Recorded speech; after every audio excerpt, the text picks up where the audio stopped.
이 사주는 여자분인데 박수무당으로부터 신내림을 받은 지 1년이 채 안 된 애동 제자랍니다. 저한테 찾아와서 몸주가 누군지, 또 누가 주장을 하는지, 누가 점사를 보는지 묻는 거예요. 사주 딱 띄우면 몸주가 비견이니까 선녀잖아요. 여자분이니까 선녀죠. 내림을 할 때 몸주를 별상이라고 불렀대요. 비급이 선녀인데 별상은 상관이 있어야 돼요. 이 사주를 아무리 봐도 상관이 없어요. 이 사주는 비급이 왕성한 사주죠. 비급이 왕성한데 지지해 보니까 신자합수, 신자합수 이렇게 됐죠. 즉 호수에서 물이 양쪽으로 흘러가죠. 양쪽으로 흘러가는데 호수에 달이 잠겨 있고 흘러가는 강물에도 달이 잠겨 있고 이쪽으로도 달이 잠겨 있죠. 이렇게 달이 우리가 하는 말로 청강청월이 되죠. 청강천월. 청계의 강에 청계의 달이 뜬다는 말이 바로 이겁니다. 박수무당이 어떤 생각을 가지고 별상이라 하고 우겼는지 모르지만은 그 박수무당 제대로 모르는 것도예요. 내림을 할 때 정확하게 알아야 되는데 그걸 모르고 하는 거죠. 사주에서 신가림은 금방 해낼 수 있어요. 무당이 신가림을 하려고 그러면 시끌벅적해요. 상을 거하게 처리되고 이런 옷 저런 옷 갈아입어 가면서 나쁜 거 태내고 좋은 거 뭐 골라내고 하는데 그 내림을 하시는 무당이 과연 얼마만큼의 그 밝은 눈을 가지고 선별해 내느냐 이거죠. 하지만 사주는 내가 태어날 때 가지고 온 문서이기 때문에 사주를 신으로 바꾸면 되는 거야. 살아가시다가 무당으로 살고 싶다든가 또는 신내림을 받고 싶다든가 무당으로 살면서 몸주가 누구고 주장이 누구 이런 거 잘 모르겠다든가 이러면은 그 유튜브에 전화번호 있으니까 전화하세요. 상담해보면 금방 알잖아요. 내가 정말 바른 신을 받았는지 아니면은 잘못된 신을 받고 지금 내 영업에 내 이익에 지대한 영향을 미치고 있는지 판가름을 금방 할 수 있잖아요. 이 사주 몸주 선녀입니다. 선녀고 이렇게 합을 했죠. 합해서 수가 됐으니까 친가죠. 또 합을 해서 수가 됐으니까 할머니가 두 분일 수 있겠다는 이야기 나오죠. 이 할머니와 이 할머니가 있는데 내한테 정량은 이렇게 들어오는 거죠. 이게 어떻게 하냐면 요걸 보고 어디서 오시는 분입니까? 이렇게 묻는단 말이에요. 천상용궁이라 그래요. 천상용궁에서 내한테 경신한테 선녀한테로 할머니가 내려오는 거예요. 내려올 때에 그냥 오시는 게 아니고 편히 글을 가지고 오죠. 글을 가지고 오는데 이 할머니가 이 사주에 주장을 하시면서 또한 설판까지 보는 거예요. 어떻게 별상이 나온단 말입니까? 별상은 나올 수가 없죠. 다만 별상을 찾는다 그러면은 여기 있죠. 밑에 보면은 개신기간인데 이게 상관이죠. 이게 별상으로 볼 수가 있죠. 하지만 별상이 아니에요. 왜? 이거는 이렇게 봐서 이게 칠성국사예요. 이 국사가 가다가 병이 났죠. 그 국사로서 하다가 병이 났으니까 국사로 별상이죠. 국사별상이 맞는 거죠. 그런데 이 자체에서 몸주가 별상이라는 건 잘못됐죠. 원인은 신금과 축토가 어떻게 이야기해요? 요 글자를 인으로 바꾼다 그랬죠. 인으로 바뀌면은 인신이 충을 해요.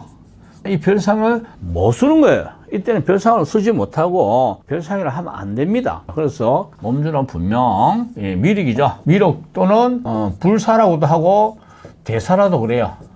대사줄에 선녀예요. 선녀. 장군이면 어떻게 합니까? 이렇게 이야기할 때는 여기 장군이죠. 미륵 밑에 임수라는 글자가 있는데 요 글자가 용궁이라 해요. 수의 묘지니까 천상 미륵 용궁이다. 용궁에서 합을 해왔어요. 용궁 장군으로 이야기할 수 있는데 몸주는 아니죠. 건립으로서 가능한 이야기다. 박수무당님이 어떻게 내림을 해갖고 신가리를 했는지 모르지만은 조금 실수를 많이 하신 것 같아요. 사주는 글자로 문자로 새겨놨기 때문에 금방 알지만은 무속인이 또는 무당이 내림을 하면서 신가리를 할 때에 자기 본인도 잘 모르죠. 정확하게 아시는 분이 그렇게 많지 않다고 내가 알고 있어요. 또한 이분이 내가 묵고 사는 게 가장 시급하잖아요. 그러면은 재물이라는 게 있어야 되는데 이 사주에 목이 재성인 재물인데 목이란 글자가 아무리 봐도 없어요.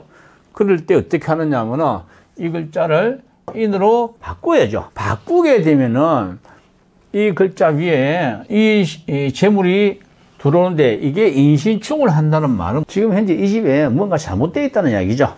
이게 왜냐하면 안방이에요. 전안에 법당에 뭔가가 잘못되어 있다는 것이죠. 그럼 이거를 바꾸는 거예요. 이게 어떤 글이냐? 정축담에는 병인이죠. 나무에 붉은 꽃이라 했으니 법당에다가 붉은 꽃을 큰 꽃이나 아니면 우람한 나무를 넣는다는 거죠. 양쪽이나 방에다 장식을 한다든가 하면은 이 선녀가 겁나게 좋아하겠죠. 돈을 버는 길이 있는데 별상을 주장으로 해가지고 뭘 한다, 이거는 없는 신을 꺼내었기 때문에 그 별상이 코드가 안 맞으니까 어떤 기운을 발산하지도 못하고 능력 발휘도 못하고 많은 장애가 일어날 거예요. 신을 내림하실 때에 전화해가지고 물어보세요. 나라고 뭐 정확하게 아는 건 아니지만 내가 아는 한도 내에서는 풀어드릴 수 있죠. 내림할 때 수천만씩 들여가지고 하는데 그 상담료 몇 푼 아까워서 못 한다겠다. 정말 어리석습니다. 그래서 이분은 몸주 선녀, 그 주장은 천상 용궁의 할머니고 그 할머니가 불문 도법이죠. 도법을 가지고 내인데 와서 수식상이라 식신이라 정확하게만 알면은 내가 알 수 있고, 이 할머니가 무엇을 좋아하느냐 할 때 축진파에 이런 거는 싫고 이 말입니다. 이 상관, 여기에 상관이 있잖아요. 싫고 이렇게 딱 잘라요. 자르고 상관이 무토랑 이 글문이랑 합을 했어요. 이 상관이 글문을 합을 했으니까 언어가 단답형이죠. 간단하게. 근데 이 언어를 지우고 여기다가 병인이라는 글자로 바꾸면은 여기서 보니까 편재. 그래서 아마 좋은 상담도 할 수 있는데 왜 없는 별상을 모시고 하는지 참 궁금했어요. 본인도 아닌 것 같다는데 신을 내려주신 박수무당이 그렇다 그러는데 그건 잘못됐다 이렇게 했어요. 이런 분들은 상호나 또는 간판 단다든가 자기의 어떤 명을 붙일 때에는 반드시 이런 글자 붙이죠. 이게 미륵이죠. 미륵 이렇게 하죠. 미륵, 이거는 선녀죠. 선녀, 법사라고 이렇게 붙이면 좋은데 별상 어쩌고 저쩌고 그 순간부터 실수고 그 집의 신이 와봤자 헛방이다 이거죠. 신내림을 한다든가 신에 대해서 자신이 없다든가 이럴 때는 사주로 한번 신가리를 해보는 것도 상당히 현명하다고 생각합니다.